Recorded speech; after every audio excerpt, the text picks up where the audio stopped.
Fala galera, meu nome é Gilberto Melo e esse é o nosso curso Doutrina de Umbanda. Hoje eu quero falar para vocês a respeito, de como se formam as linhas.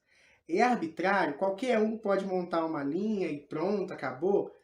Como é que funciona isso?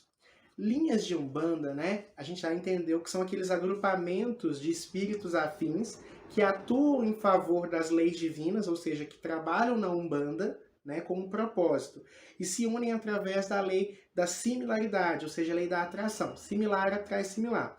Todo caboclo tem aspectos em comum, toda pombagira tem aspectos em comum, tá? As linhas, elas são formadas por esses agrupamentos de espíritos que comungam de valores similares, que comungam, de mistérios em comum. Esses mistérios seriam conhecimentos espirituais, vivências que tiveram, missões espirituais. E essas linhas, elas não são arbitrárias. Pai Zélio Fernandino falou que qualquer espírito que se propusesse a caridade seria bem recebido. E aí existem linhas do astral, e existem linhas que vão ser trabalhadas ou não numa casa, tá? Linhas do astral, e aí algumas sequer foram reveladas ainda na Umbanda física, e aí eu sempre vou fazendo esse paralelo entre a Umbanda e a Umbanda para vocês entenderem que existem linhas que atuam no astral que não necessariamente atuam ainda no físico, ou que já deixaram de atuar. Nós temos várias linhas: preto velho, caboclo, herê, cigano, marinheiro, boiadeiro, linha das águas, povo da Bahia, e assim vai toda a vida, Essas linhas, elas servem... Vamos imaginar que o céu não é assim, tá, gente? É só para ficar mais fácil de entender. Todas as entidades de luz ficam no céu. E elas vão manifestar na Terra. Só que elas descem em canos... Lembra do Super Mario entrando naqueles canos? É a mesma coisa, Elas descem em canos. Esses canos é as linhas. Então as linhas vão ser a forma como essas entidades vão se manifestar aqui no plano físico. E aí aquelas que descem no mesmo cano vão ter padrões de comportamento similar.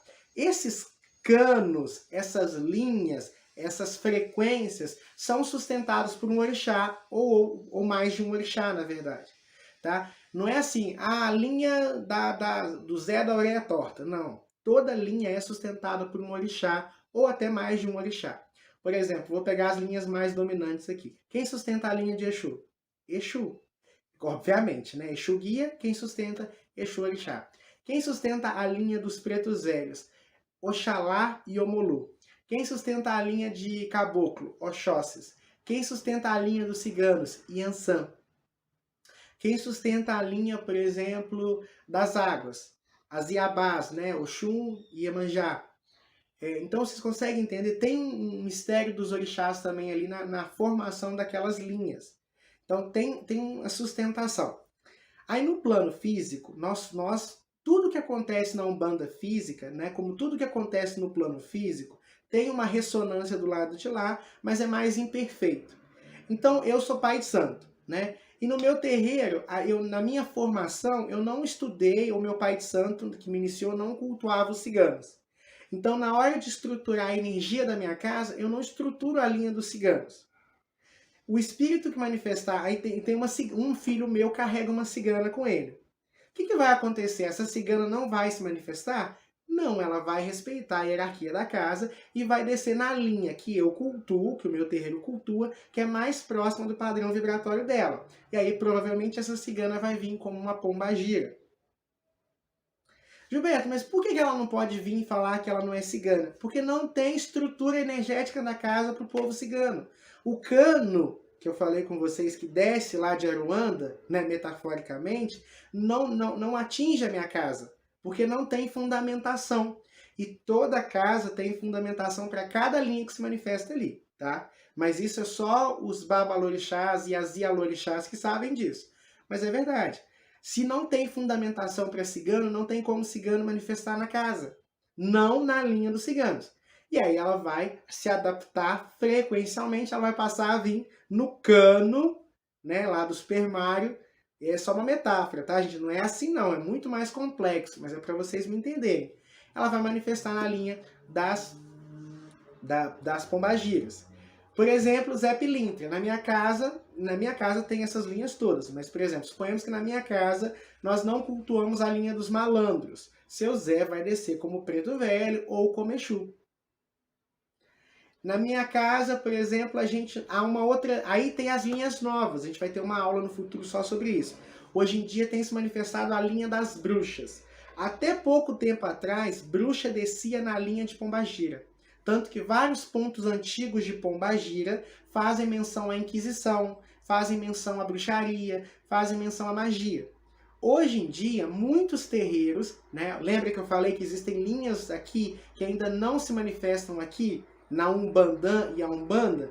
Hoje em dia, muitos terreiros, o nosso, por exemplo, já manifesta a linha das bruxas, já tem estrutura energética e estudo e conhecimento para manifestar essa linha. Então, os médiuns que carregam bruxas na sua linhagem espiritual conseguem incorporar dentro da linhagem das bruxas. Qual que é a vantagem de um espírito manifestar dentro da própria linha? Ele consegue atingir seu potencial máximo.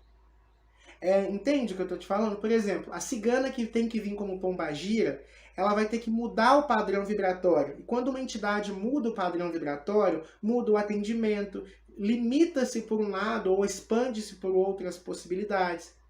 Então, uma bruxa que desce como bruxa, ela vai poder fazer a sua magia mais livremente. Ela vai poder passar o seu conhecimento mais amplamente. A não ser que se ela tem que vir como uma pombagira, ela fica limitada à ação de pombagira. As bruxas, a linha das bruxas é sustentada por Exu e Nanã. A linha, se ela vem como pombagira, dificilmente ela consegue manipular a energia de Nanã. Isso altera o padrão vibratório dela. É onde muitos terreiros antigamente tinham espíritos que acompanhavam seus filhos, que não podiam se manifestar, que optavam por não trabalhar no físico porque não tinha sustentação energética da casa para essas linhagens. E aí eles trabalhavam só no astral ou vinham esporadicamente. Tá? Gente, anotem isso aí, porque isso é mistério de Umbanda. Vocês não vão achar isso em qualquer lugar, não. Tá? Então, as linhas de Umbanda, elas se formam dentro de uma estrutura. Outra questão importante, existem hierarquias dentro da linhagem. Tá? Então, por exemplo, você vai ter mulambos que são mais evoluídas que outras, e essas mulambos que são mais evoluídas, elas vão ter um certo domínio ou controle pelas mulambos inferiores. Existem caboclos ventanias que são mais evoluídos que outros caboclos ventania, tá? Então é importante vocês entenderem que isso acontece. Por exemplo, geralmente tinha um termo até um pouco pejorativo que nós falávamos antigamente, que é os chamados rabos de encruza, que seriam esses Exus que ficam em encruzilhadas comuns. Na verdade, são Exus em estágios iniciais, né? Que está começando ali. Vamos imaginar, você é médico e você faz a função há 10 anos. O outro médico chegou agora. Qual dos dois tem mais autoridade? É claro que o que tem 10 anos. Então, é mais ou menos a mesma coisa. Como os espíritos eles entram na falange em épocas diferentes e têm capacidades e potencialidades diferentes, vão existir entidades que são mais ou menos evoluídas, que são mais ou menos... como é que eu posso falar? Tem mais autoridade ou não, tá? Um adentro sobre a hierarquia da espiritualidade. Espíritos de padrão vibratório e evolução similar vale a democracia. Então, por exemplo, e aí não importa se é um caboclo, vamos imaginar, está tendo uma reunião entre os espíritos de uma casa. Aqueles que têm o mesmo grau evolutivo, eles resolvem tudo na democracia. Espíritos que são um grau abaixo, aí é um pouco de... há uma hierarquia e ele vai acatar o que foi decidido pelo espírito mais evoluído. Por que que isso acontece, Gilberto? Por um motivo óbvio. Evolução é clareza. Quanto mais evoluído eu sou, mais visão clara eu tenho. Quanto menos evoluído eu sou, mais limitado eu sou. Como é que uma pessoa limitada vai discutir com uma pessoa que tem mais clareza? Então, na espiritualidade, a hierarquia funciona assim. Espíritos de mesmo padrão vibratório, de mesmo grau evolutivo ou próximo, vai valer a democracia. Voto, um vai ouvir o outro, os pontos do outro, né? E tentar evoluir junto. Espíritos inferiores, inferiores não de menos importante, todo espírito é divino, mas espíritos que ainda não alcançaram a iluminação ou o grau evolutivo, vai ser regido um aspecto de o que for decidido pelos maiores vai ser acatado pelos menores.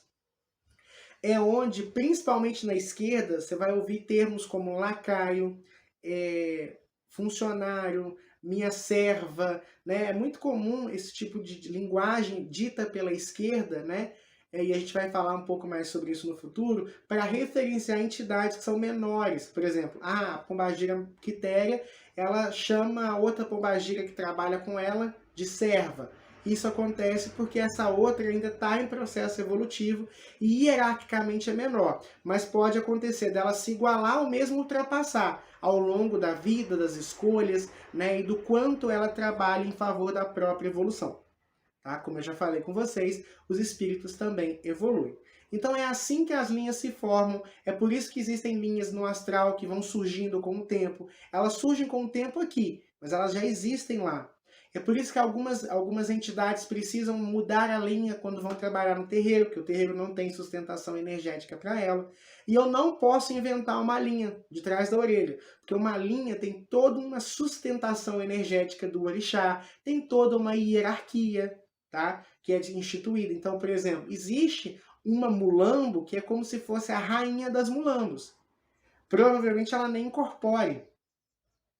Existe, né, um Exu tranca-ruas que é provavelmente o rei dos tranca-ruas, que não incorpora. Porque ele atua regendo aquela linha, ele tem um trono de ascensão. Tá? E esses espíritos, eles são quase divinos, eles são semidivinos, né? Eles são, por exemplo, potências, eles são quase orixás, né? Seriam, por exemplo, os falangeiros diretos do orixá. É onde a gente costuma dizer algumas lendas, alguns livros, algumas histórias que não são contadas, onde um Ogum conversou com um tranca-ruas. Para um tranca-ruas conversar diretamente com o orixá dessa forma, é porque ele já atingiu um grau de evolução altíssimo, tá? Só para vocês entenderem. Então, pessoal, por hoje é só. Espero que vocês tenham gostado dessa aula. Foi feito com muito carinho para vocês. Muita luz, muita paz, muito equilíbrio e até o próximo encontro. Tchau, tchau.